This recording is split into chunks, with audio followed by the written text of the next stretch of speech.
Breaking news. One person is dead, 3 others injured after a shooting at an apartment building in Salt Lake City. We have a crew live on the scene. It feels like it's a really bad nightmare.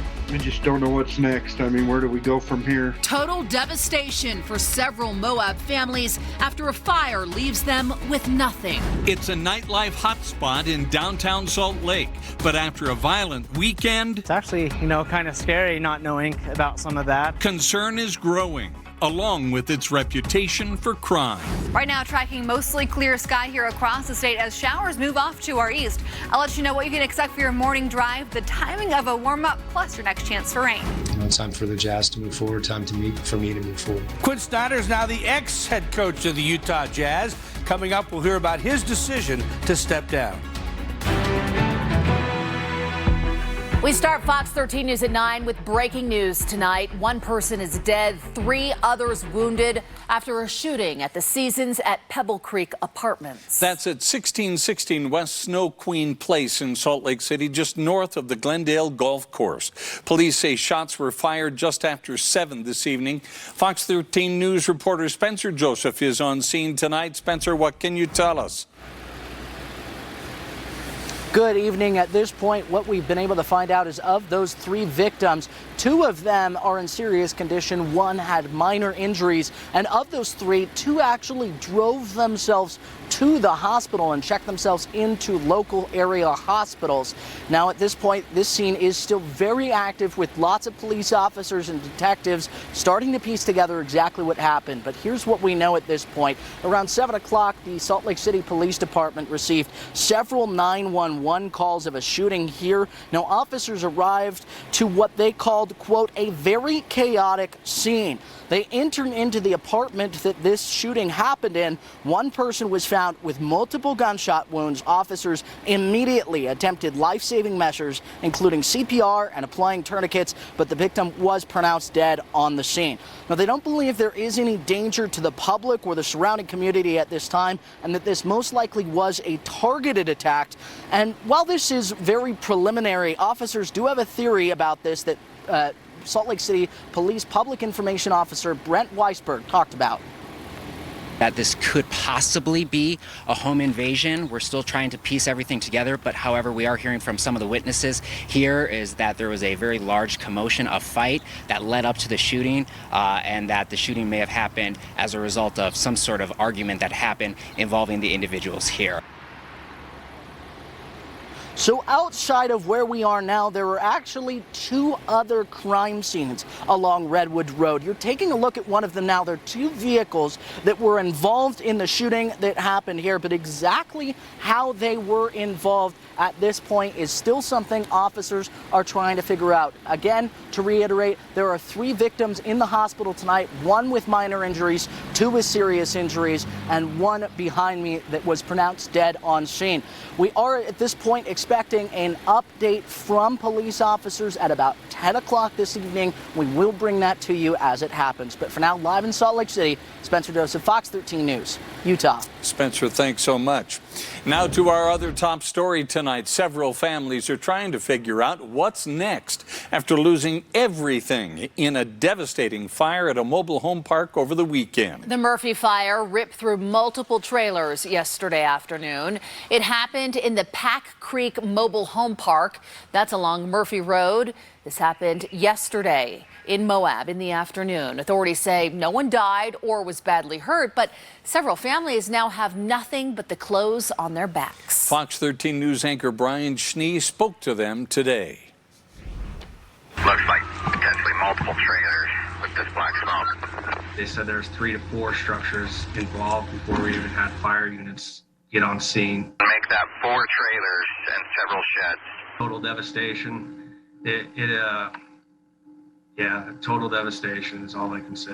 Sunday's fire in the Pack Creek Mobile Home Park reminded Chief Brewer of the nearby Cinema Court fire from 2018, which destroyed 8 homes. I've got 5 trailers, at least 1 fully involved. In total, Sunday's fire destroyed 6 mobile homes and damaged 4 others. You can't just make somebody leave who is just watching their life just disappear in front of them. Marcy Mason arrived on scene of the fire after getting a call from her niece that her home was on fire. listening to her cries and not being able to get to her as fast as I needed to.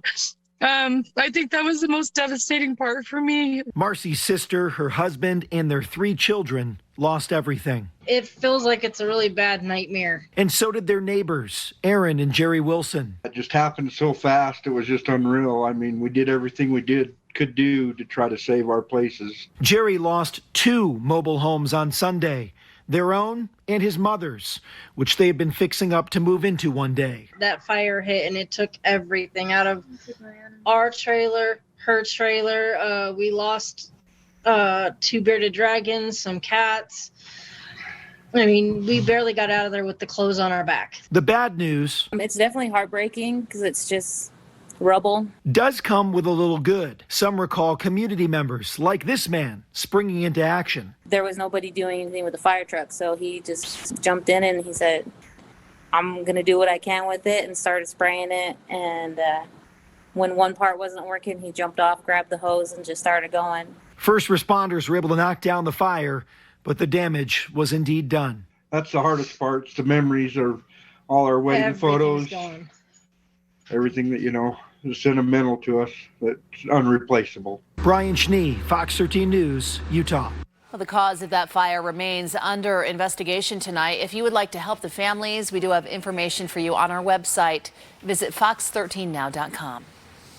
Very pleasant day today, but the temperatures are going to warm up, Allison. Oh my goodness, next couple of days getting really hot here across the state. We had a few showers early this morning for the Wasatch Front, this afternoon across eastern Utah. Those have died down now that our sun has set. We've lost our daytime heating. Into the overnight hours, we'll drop into the 40s and 50s for much of the state for those overnight temps. So early tomorrow morning, 6 a.m., that sun is rising. We're close to 50 in Provo, low 50s for Ogden, mid 50s in Salt Lake City. Into tomorrow afternoon, highs will make it into the 80s here across much of Utah tomorrow. For St. George, into the triple digits. So overnight temps here in Salt Lake dropping into the low 50s. We'll have mostly clear sky.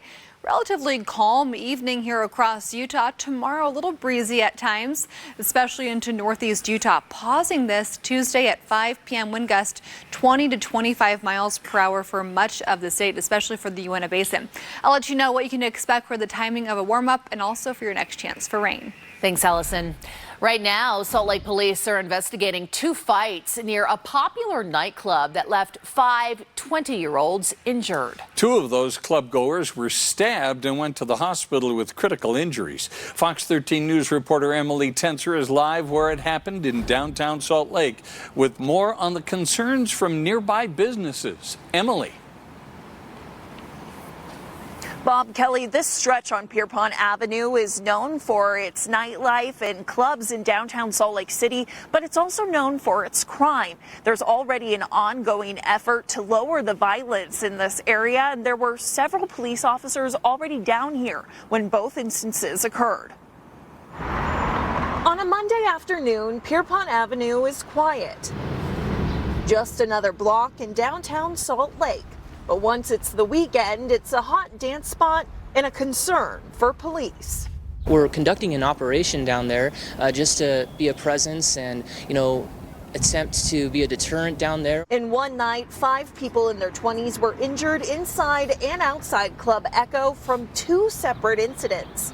2 men critically stabbed and 3 other club goers injured in a fight. It's actually, kind of scary not knowing about some of that. Jeremy Meter is a manager at Cetabello's, a pizzeria just a block away.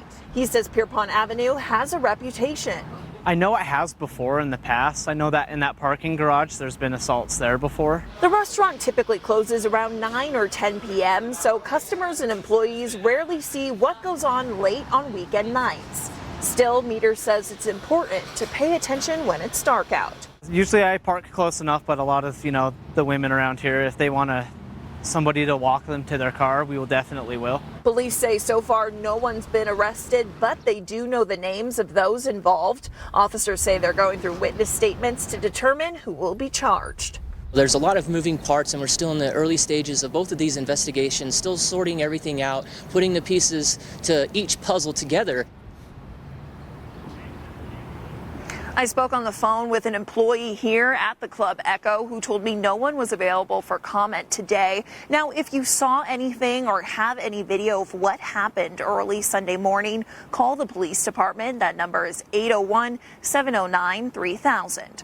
Reporting live downtown, Emily Tenser, Fox 13 News, Utah. Emily, thank you. A tense situation was caught on camera between Ogden police and a suspect who tried to disarm them during an arrest.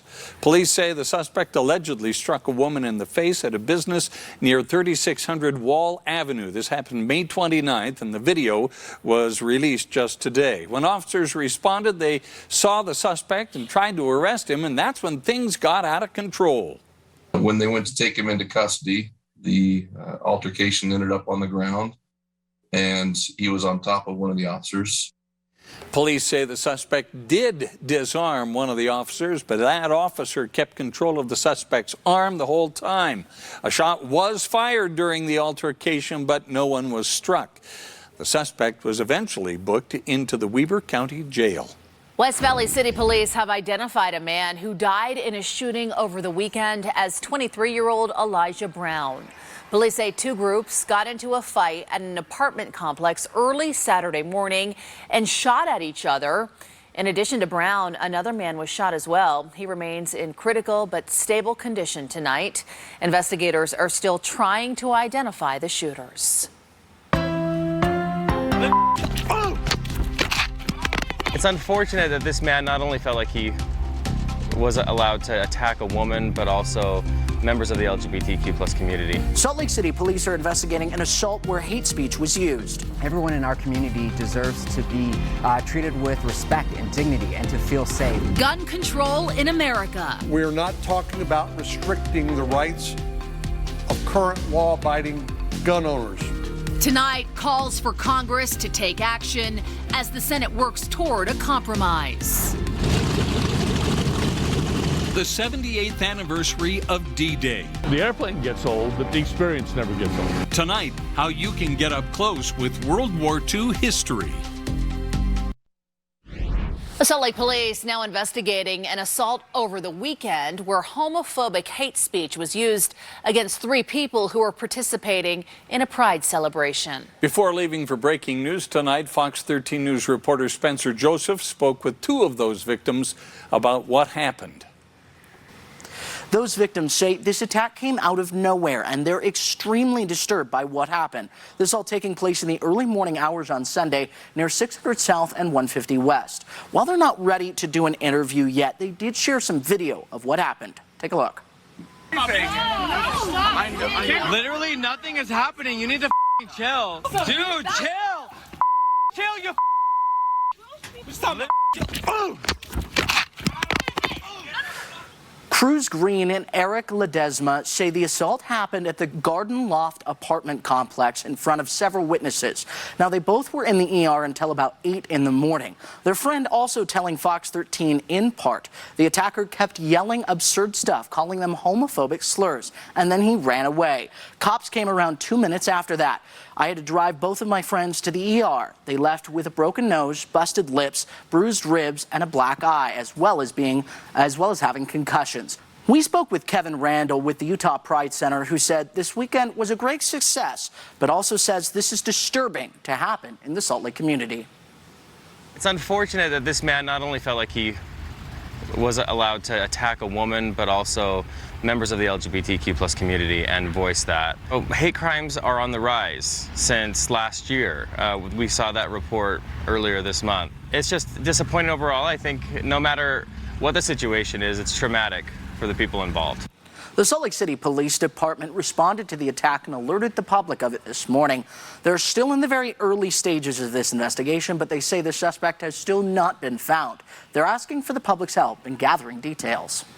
When this happens, it's alarming for everyone, but the Salt Lake City Police Department is committed to investigating this crime and any other hate crime that happens in our community. We know that biased crimes are often underreported, not only here in Salt Lake City, but nationally too. We know that there is certainly a fear amongst many community members about reporting. Sometimes they may be hesitant to come forward. We want to make sure that people feel safe and comfortable coming forward to report these incidents so we can investigate them. We'll have more of those statements from the victims on our website website, fox13now.com. In studio, Spencer Joseph, Fox 13 News, Utah. Your next iPhone software update might include some changes you've been hoping for. Maybe. Apple showed off some of the new features and gadgets during a showcase today. Fox's Anna Eliopoulos takes a look. Apple on Monday showcasing some big changes on the horizon for its newest operating system, iOS 16. New customization options are coming to the iPhone's lock screen.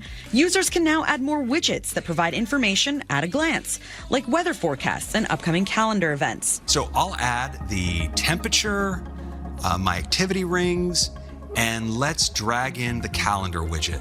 One feature that will likely be a highly anticipated change for nearly all iPhone users, the ability to edit or unsend a text after it's already been sent.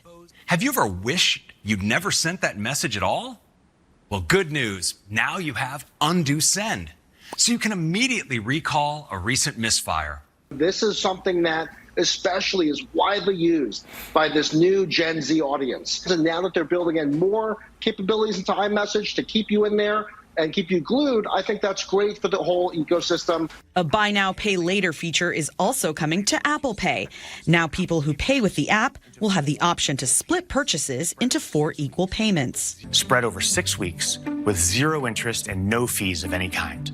Outside of the iPhone, Apple also showing off its next generation of MacBooks, powered by the company's latest chip, the M2, which Apple says will provide faster processing while using less power. Something that was absent from Monday's announcement, any mention of Apple's work on a VR headset. Gamers had hoped for news on that gadget, which is rumored to have been in the works for years. Anna Eliopoulos, Fox 13 News. Continue to change the world. Well, a mild Monday here across the state made it into the 80s here in Salt Lake City. It's still fairly light out, but our sun has just gone down at 71 degrees here in Salt Lake, and our wind is about 5 to 10 miles per hour right now. Through the rest of the evening, we'll have mostly clear sky here across the state. Still a few showers remain down towards Blanding up through Moab this evening. Those have really been dying down once we've lost our daytime heating now that our sun has set. As expected, 80 degrees for a high here in Salt Lake. 97 would have been a record, but guess what? We have temperatures in the upper 90s in our 7-day forecast. So tonight here in Salt Lake, 53 for your overnight low with mostly clear sky. Overnight into early tomorrow morning, 6 a.m., right around 50 degrees for Provo, Price, Eagle Mountain. Mid-50s for Tooele, Salt Lake, and Ogden tomorrow morning. St. George near 70. And for the Wasatch Front tomorrow, our temperatures rise into the mid-70s at lunchtime, and then you're into the 80s during the afternoon. Breezy at times, not too bad though, moderate air quality.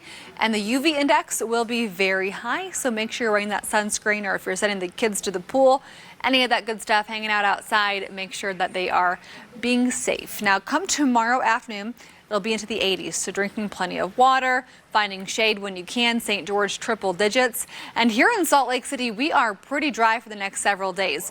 But we do have some widely scattered showers possible looking at Sunday night and Monday day. Beyond that, a few isolated showers possible this weekend, but mostly dry through your 7-day forecast. For Ogden, your chance of precipitation, same thing, isolated Thursday through this weekend and into Sunday night and Monday, widely scattered showers. And for Provo, basically the same thing. We'll have a few isolated showers possible and passing at times, but your better chance for some widely scattered showers will be Sunday night and Monday day. St. George tomorrow, 101 and breezy. 103 for Wednesday and Thursday. Look at that temperature on Saturday. 107 by Sunday, 101 with a lot of wind, so we'll have some fire concerns. And then early next week, we'll have mid-90s for St. George by next Monday. Here in Salt Lake, we are going up and then we are going down. So temperatures on the rise the next couple of days. We're close to 90 for Wednesday, Thursday, Friday, upper 90s Saturday, and then we are cooling down by next Monday into the low 70s. We'll talk more about that coming up later in the hour.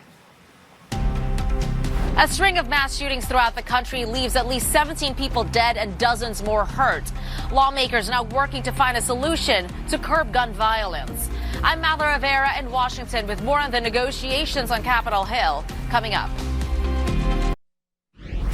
In national news tonight, senators are weighing in on the ongoing discussion surrounding gun control legislation. Lawmakers from both sides of the aisle now hope the Senate can reach a compromise able to pass with 60 votes. Fox's Madeline Rivera has a closer look from Washington. The country reeling from a violent weekend. At least 17 people are dead after more than a dozen mass shootings from Friday to Sunday in several states, including Pennsylvania, Arizona, South Carolina, and Tennessee. Help us, Lord, help us. Please, God, help us. The shootings are fueling more calls for Congress to enact gun safety legislation. The group Students Demand Action rallied outside of the Capitol Monday. Don't look away. Don't look away. Don't look away. As the president makes a similar appeal. He can't do it all alone, right? He has taken some action, some executive actions as we've talked about here, and he believes that Congress should continue to act. All eyes are on the Senate to see if they can reach an agreement on a narrow bill that includes potentially closing some background check loopholes, securing schools, and addressing mental health. We are not talking about restricting the rights of current law-abiding gun owners or citizens. This is a constitutional right. Democrats admit the legislation might not go as far as they'd like, but indicate they're willing to compromise to get something done. We're going to keep working and trying as long and hard as possible, but we need something real and meaningful. The House is getting ready to vote in the coming days on more expansive gun safety legislation. But the measures are unlikely to pass in the Senate, which is hoping to reach its own bipartisan deal by the end of the week. In Washington, D.C., Madeline Rivera, Fox 13 News. I could have been more severely burned or even not made it. A Salt Lake City man suffered second-degree burns on his hands as he escaped an early morning fire on Memorial Day. Why he says he feels lucky to be alive. The state school board pulls support from a big program aimed at understanding how Utah students are doing in terms of health, family support, and risky behaviors. So what's next for the Utah Jazz with Quinn Snyder out? Coming up, we'll hear from Danny Ainge on the search to replace him. I'm Brian Champagne. I'll tell you where you can get your head out of those World War II history books and into the actual apparatus.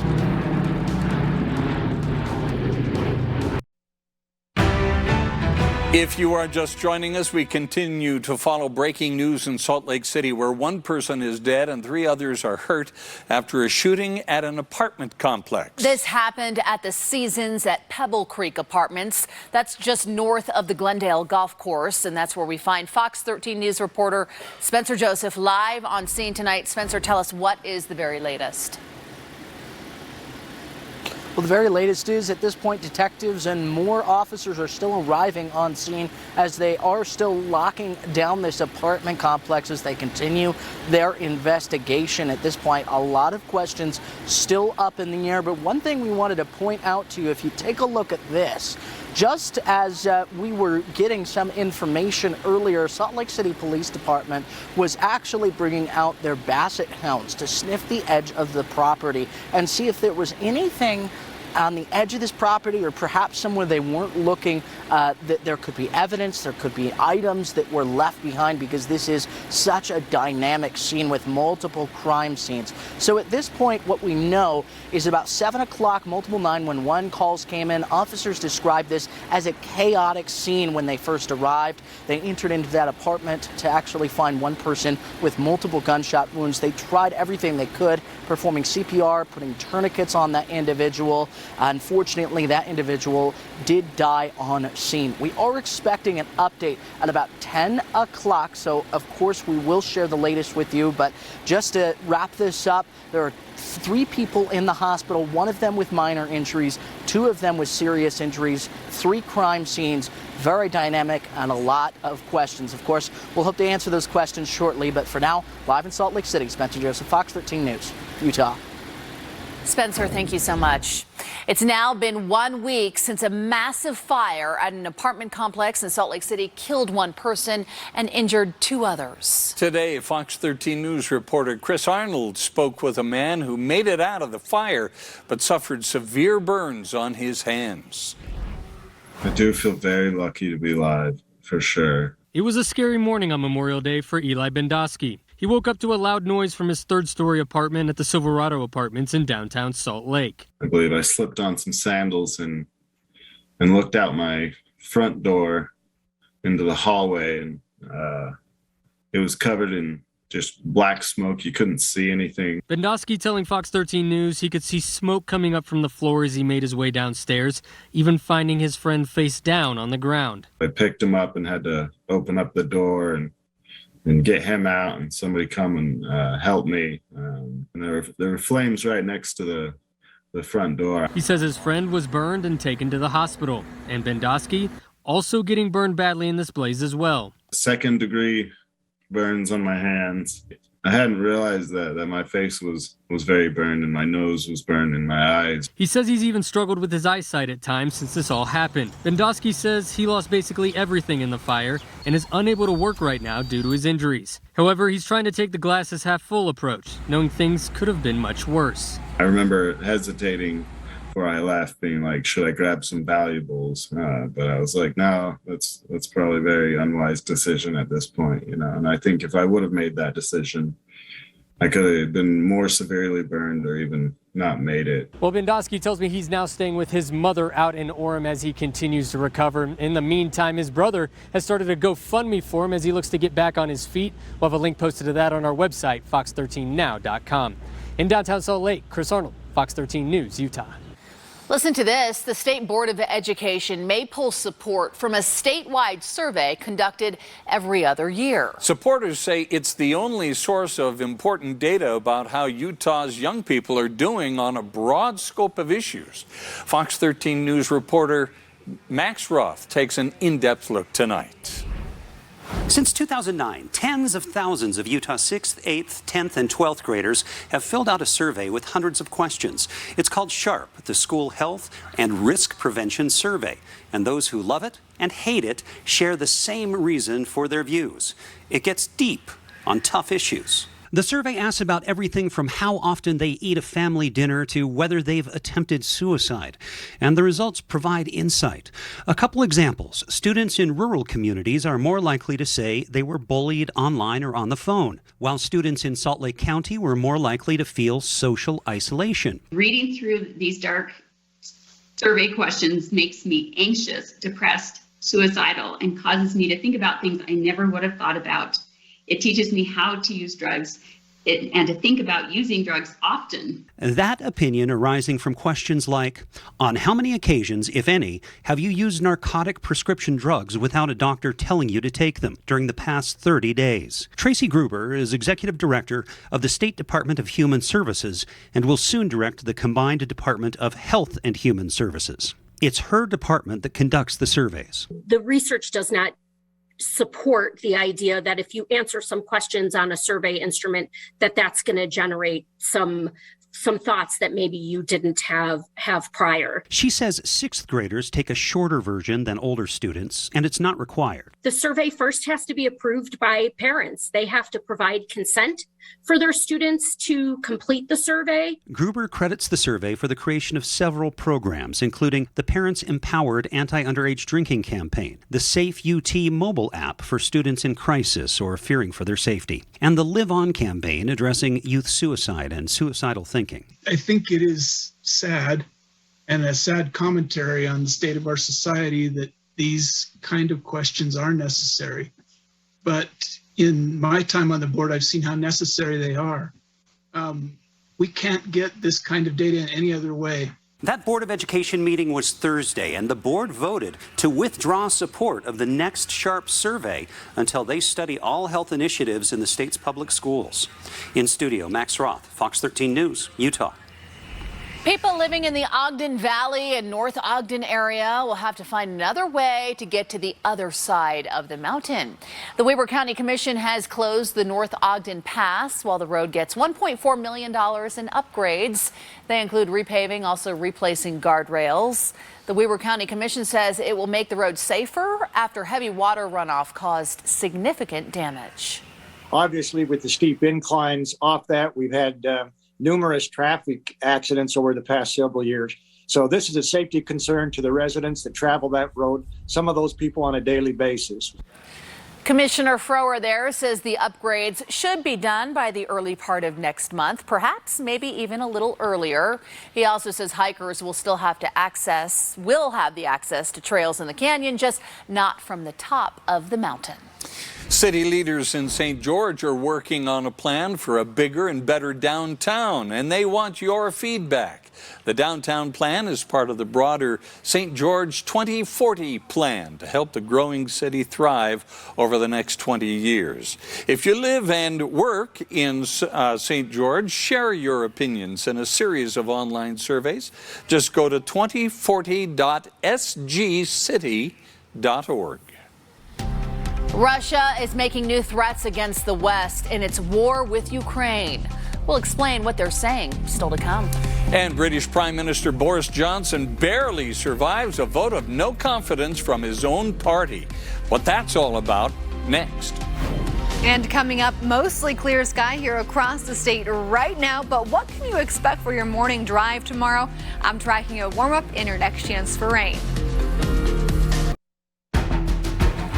Russia now issuing new threats against the West if it provides Ukraine with long-range rockets.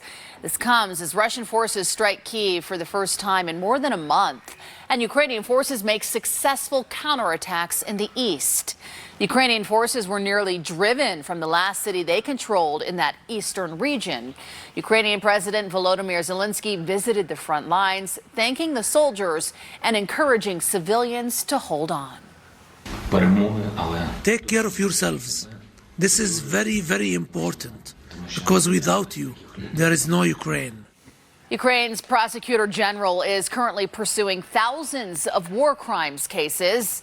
The country is also using websites and apps to crowdsource evidence of war crimes. British Prime Minister Boris Johnson has narrowly won a confidence vote by his own party, avoiding being thrown out of office.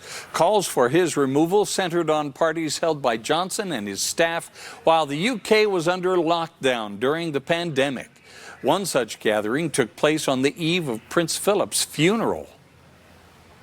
I just think it's lie after lie, after lie, after lie, after cover up, after cover up, after change the rules. Prime Minister has apologised, he's overhauled number 10.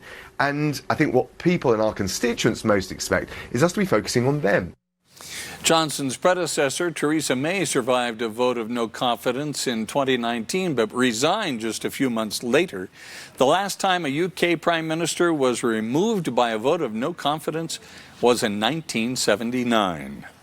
They were the Allied workhorses of World War II. As we remember D-Day, we'll take you to Logan to climb inside a war bomber. Coming up in sports, the Avalanche looking to sweep the Oilers in the Stanley Cup playoffs. And Quinn Snyder did his best to explain why now's the time for him to step down as the head coach, while the Jazz front office now focused on finding his replacement. We are so glad you could join us for Fox 13 News at 9. A beautiful night out there tonight. It's gorgeous. Hope everyone had a great weekend. And here we are back again on this Monday night. Yeah. Utah's Weather Authority Allison Krogan will have your full forecast coming up in just a few minutes. Well, today marked the 78th anniversary of D-Day, when Allied forces stormed the beaches of Normandy, France during World War II. Now, you can reflect on that part of history, or, as Fox 13 News reporter Brian Champagne shows us, you can get in and fly in it this week. The B-25 Mitchell landed in Logan first from its last stop in Broomfield, Colorado. It's the faster, medium-range World War II bomber. Then came the B-17 Flying Fortress. Bigger, slower, and more commanding. The B-17 is probably the most iconic strategic bomber of World War II. And from Tuesday to Sunday at the Logan Airport, you can pay $15, $30 for families, to walk through them both. We want people to get up close and personal with the airplanes. Where you can touch what they did and see the world like they did without getting shot at. See the signatures of pilots, people who worked on them and built them. It's one thing to see these airplanes behind a barricade. It's another to get up close, touch them, go through the airplane, and fly in them. Flights begin Friday morning and prices range from $375 to $850. Why did they just go up? Fuel. This aircraft burns at cruise 50 gallons per hour per engine. 4 engines, it burns 200 gallons an hour. The B-25, about 30 fewer an hour. And caring for 78-year-old planes with engines designed to lose some oil? We take it easy. We don't fly at night. We don't fly in bad weather. We are trying to not baby it, but take good care of it. We're not just giving you a heads up on where you can get into a World War II bomber, but also how to get in one. I'm 6 feet tall, and I really gotta watch it. Everybody that goes through this airplane that's never been through it says, I didn't realize how small it was. Brian Champagne. The airplane gets old, but the experience never gets old. Fox 13 News, Utah. The B-17. That cockpit is amazing. Yeah. Completely see-through and so up against the nose there. The Oh, pilot sits. well, no, that's the bombardier. Oh, okay. That's the bombardier. The pilots sit up behind the bombardier, and you're the man of the hour. I see. And so, of course, when the fighter planes that are going after you, they're coming after you. Gosh. You know, so that's why they have all those, like 7 different gun positions on the B-17. That is Can you so tell it's my favorite airplane on the planet? I like hearing about it. Yeah. So anyway. Yes. Well, Well, let's hey, talk about the weather, Helen. I've got a nice transition from that. Speaking of the sky, beautiful view, Heber Valley this morning. Love this picture sent in from Brett of that sunrise. We've got a rainbow earlier today. I think this might be the back of Temp. I can't quite tell, but that's the Heber Valley this morning. Waking up tomorrow morning, temperatures in the mid-50s here along the Wasatch Front at 6 a.m. By 8 o'clock tomorrow morning into the 60s, and by 10 a.m. we are close to 70 degrees here in Salt Lake City. So tonight, mostly clear sky across Utah, still a few showers down towards the Four Corners, over towards Durango into Colorado, up through Grand Junction, a few spotty showers. We will keep things pretty much dry over the next several days. Overnight temps around 45 to 55 for pretty much all of you, with the exception of St. George, you guessed it, 73 early tomorrow morning at 7 a.m. But Wasatch Front at that point around 50 to 55 degrees. And then for a high tomorrow for Salt Lake, low 80s, Ogden 78, Provo tomorrow, high of 80 degrees. And then across central and southern Utah, Cedar City 88, Richfield 87, St. George 101. Eastern Utah tomorrow, Moab 95, 86 for Price, Vernal 85 degrees tomorrow. And let me show you this futurecast because we'll keep a few clouds passing at times over the next few days. But by Wednesday afternoon, we're going to have a system passing to our north. Could see a few isolated showers out of that, but really what we're going to be tracking is dry conditions for the next several days.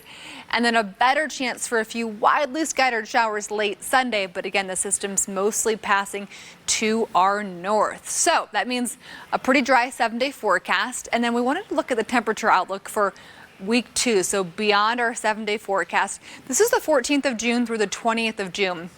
Really hot down in the south, into the central part of the country and the southeastern part of the country. And here across Utah, we'll likely get in on this heat. So we'll keep our temperatures above average this week and likely through much of the 7-day forecast. And then a precipitation outlook for the same time frame. So this is after our 7-day forecast. Starting the 14th of June through the 20th of June, we're going to be a little bit drier than usual here out west. So just taking a look way beyond that 7-day forecast, it's looking like it's going to stay hot and dry. For St. George, you're very hot the next several days. You are in the triple digits tomorrow, especially by Saturday. Look at that, 107 and sunny. By Sunday, 101, hot and windy, so some fire concerns as a potential. And for the Wasatch Front, we're above average. So 80 is a typical high this time of year. Almost our entire 7-day forecast is above normal, if not into record territory by Saturday. 97 for a high on Saturday in Salt Lake, and then we are cooling down by next Monday into the 70s, but that cool down probably will be pretty short-lived, and we'll see those temperatures rebounding middle of next week. Quinn Snyder turned the Utah Jazz into a consistent playoff contender, reaching the postseason the last 6 seasons. But they never made a deep run in the playoffs, including this past season, when they were eliminated in the first round. So after 8 seasons as the Jazz head coach, Snyder felt it was time to step down. I just got back to the same place. It was time. Time for the Jazz to move forward, for me to move forward. It just made the most sense to me. And, I couldn't be more grateful for my time here. To the extent there's a real sense of loss and some sorrow and sadness, I think that's to be expected given everything that took place here, and I feel like I tried to give. It was reported that Donovan Mitchell was surprised and disappointed with the news, but Snyder said he felt nothing but support when he told the Jazz players. Yeah, I did get a chance to talk to those guys, and as you'd expect, the type of guys that we have are really supportive, understanding. Snyder said he's not sure what's next for him, but Danny Ainge has a pretty good idea. I know that he's going to be coaching somewhere else in the near future, next year probably, and be the most wanted coach out there. He's well respected in the NBA by all of his peers. I think it's pretty clear, like, we desperately wanted him to stay. Now Ainge will lead the Jazz front office in finding a new head coach. There's a lot of names I know I'm familiar with in the coaching world, but this will be much different than the two previous ones and probably more thorough. We're going to take our time. Got to get it right. I'm super fortunate to be in an organization that Quinn has helped build up. I mean, I'll tell you, he's left this organization a heck of a lot better than he found it. But more than that, he's built a foundation that we can go build from. This is a special place. That's not going to change for us. It's one of the things that makes it really difficult. Anytime you talk about, a city, fans, it's friendships too. And, there's a lot of people in this room that I'll really miss. Stanley Cup playoffs. The Edmonton Oilers just about 3 minutes from being swept from the Colorado Avalanche when Zach Gassan scored to tie it up at 5. That forced overtime in Game 4 of the West Final, but just a minute in OT, Arturi Lokinen scored the game winner to win it 6-5 in overtime to complete the sweep, advancing the Colorado Avalanche to the Stanley Cup Final for the first time since 2001. Exciting ending there. Overtime's always fun in playoffs. Oh, in any sport. Yeah. Thanks, Jeff. We'll be right back. Thanks so much for joining us tonight. QuickCast is up next. Stick around.